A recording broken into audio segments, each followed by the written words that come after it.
السلام علیکم۔ کراچی کا مستقل حل کیا ہے؟ کل کی مہاجر قومی موومنٹ اور آج کی متحدہ قومی تقسیم اور مقاصد بھی الگ الگ، کوئی صوبے کی، کوئی جنوبی سندھ صوبے کی، اور کوئی صرف کراچی کے میئر کے اختیارات پر اکتفا کرتا ہے۔ حال ہی میں ایک سیاسی پارٹی نے انتہائی اہم راز فاش کیا کہ پیپلز پارٹی اور جی سندھ ایک ہی ہیں اور وہ سندھو دیش کے خلاف تحریک چلائیں گے۔ زندہ قومیں اپنے ماضی سے سبق سیکھتی ہیں۔ آئیے دیکھتے ہیں کہ ماضی میں کیا ہوا۔ جی سندھ اور مہاجر قومی موومنٹ کے درمیان تصادم پہلی مرتبہ 1988 میں آفتاب شیخ صاحب کے میئر حیدرآباد بننے پر ہوا۔ جی سندھ کی جانب سے مہم چلائی گئی کہ ایک پناہ گیر یعنی مہاجر میئر کیسے بن گیا۔ میئر حیدرآباد آفتاب شیخ صاحب پر کلاشنکوف سے قاتلانہ حملہ ہوا، انہیں 6 گولیاں لگیں اور اللہ نے انہیں اس وقت نئی زندگی عطا کی۔ جی سندھ اور مہاجر قومی موومنٹ کا تصادم مسلسل جاری رہا اور بالآخر 30 ستمبر 1988 کو حیدرآباد میں مارکیٹوں اور محلوں میں نہتے مہاجر عوام پر فائرنگ کر کے ایک ہی وقت میں 250 افراد کو شہید کر دیا گیا اور جن کی تعداد بعد میں 300 افراد ہو گئی۔ اس کے بعد مہاجر قومی موومنٹ نے سندھو دیش کے خلاف تحریک شروع کر دی۔ 1989 میں الکرم اسکوائر سے 3 ہٹی تک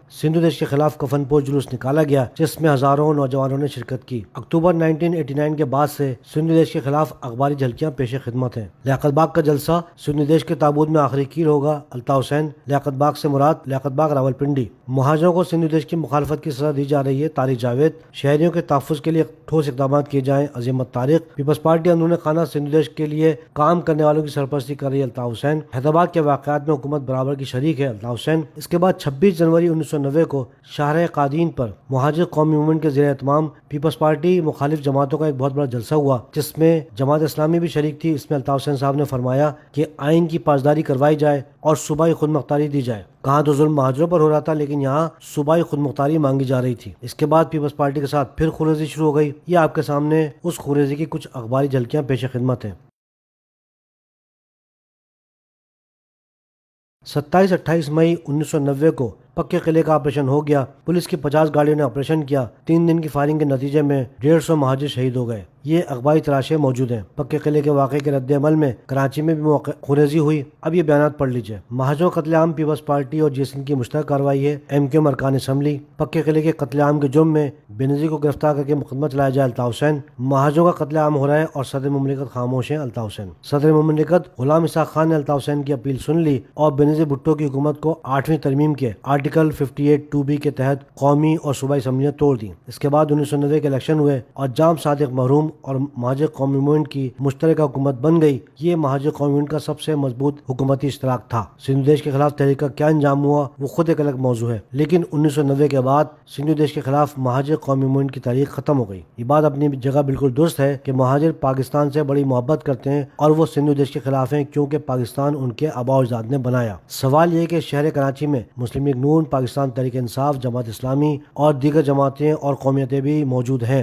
تو سندھ دیش کے خلاف ان کی آواز کیوں نہیں؟ کیا وہ محب وطن نہیں ہے؟ آج سے 32 سال پہلے مہاجر سندھ دیش کے خلاف کھڑے ہوئے تھے۔ 900 مہاجر جانوں کا نذرانہ جون 1988 سے ستمبر 1990 تک دیا، اس کا کیا حاصل ہوا؟ ہمارا سوال یہ ہے کہ پیپلز پارٹی نے مہاجروں کے خلاف اقدامات تو پچھلے 49 برسوں سے جاری رکھے ہوئے ہیں، جس میں 1972 میں اردو زبان پر قدغن لگا کر لسانی بل پیش کرنا، 1973 میں کوٹا سسٹم، 1996 کا آپریشن اور 2010 میں 18ویں ترمیم اور پھر کراچی کے داروں پہ قبضے۔ کیا یہ سب سمجھنے کے لیے کافی نہیں ہے؟ یا کوئی یہ ایٹمی میزائل کا فارمولہ ہے کہ جس میں یہ معلوم کرنا مقصود ہو کہ پیپلز پارٹی اور جی سندھ ایک نہیں ہے، جب یہ واضح ہو چکا تھا اور ہے کہ پیپلز پارٹی اور جی سندھ نے کبھی بھی اپنے مقاصد کو نہیں بیچا اور اپنے اہداف پر مسلسل کاربند ہیں، تو سندھ کی شہری سیاست سے وابستہ رہنما ایک مشترکہ موقف کیوں نہیں اپناتے؟ وہ مہاجر قیادت جو کل جوان تھی آج بزرگی میں داخل ہو گئی، کیا انہیں حقائق کا علم نہیں ہے؟ سندھ کے شہری علاقوں کے رہنما مہاجروں کی مسلسل توہین پر دفاع کیوں نہیں کرتے؟ آپ اس توہین آمیز بیانے کا مقابلہ کیے بغیر کیسے آگے بڑھ سکتے ہو؟ اور کیا پچھلے 35 برسوں میں آگے بڑھ سکے؟ اور آپ کس کے لیے سیاسی جدوجہد کر رہے ہو؟ آپ ان پروپیگنڈے کے خلاف کوئی تحقیقی جدوجہد کیوں نہیں کرتے؟ آپ مہاجر رہنما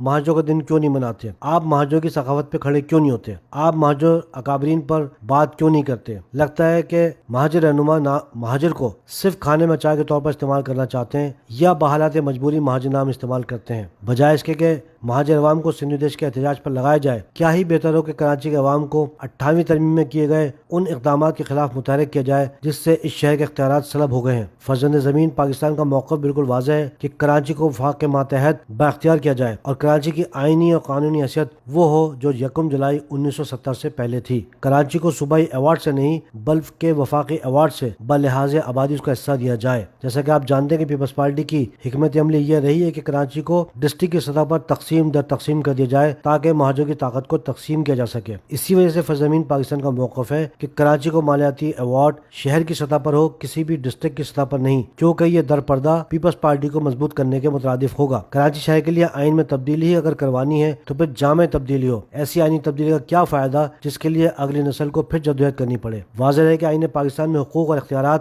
صوبائی حدود میں ہیں، شہری میں نہیں۔ ہماری گزارش ہے کہ سندھ کے شہری علاقوں پر سیاست کرنے والے لوگ اپنے اہداف طے کریں۔ رہی بات سندھ دیش کے خلاف تحریک کی، تو مہاجر اپنی جانوں کو نذرانہ دے کر اپنی حب الوطنی ثابت کر چکے ہیں، تو باقی بھی اپنی حب الوطنی ثابت کریں۔ اب وقت آ گیا ہے کہ کراچی کو وفاق کی طرف سے اختیارات ملے، اس لیے ہمارا نعرہ ہے اپنا شہر اپنا اختیار۔ کراچی شہر پر اختیار کراچی کے مقامی باشندوں، مہاجر، پنجابی، پختون، بلوچی، سرائیکی اور سندھیوں کا بالحاظ آبادی ہو۔ 1972 کے بعد کا تجربہ یہ بتاتا ہے کہ آپ کو سندھ حکومت سے کچھ بھی نہیں مل سکتا، لہٰذا محنت کراچی کو وفاق کے ماتحت باختیار کرنے پر خرچ ہو۔ اس کے علاوہ باقی کوئی بھی مطالبہ شہر کراچی کے اجتماعی مستقل حل کے لیے نہیں ہو سکتا۔ اللہ حافظ۔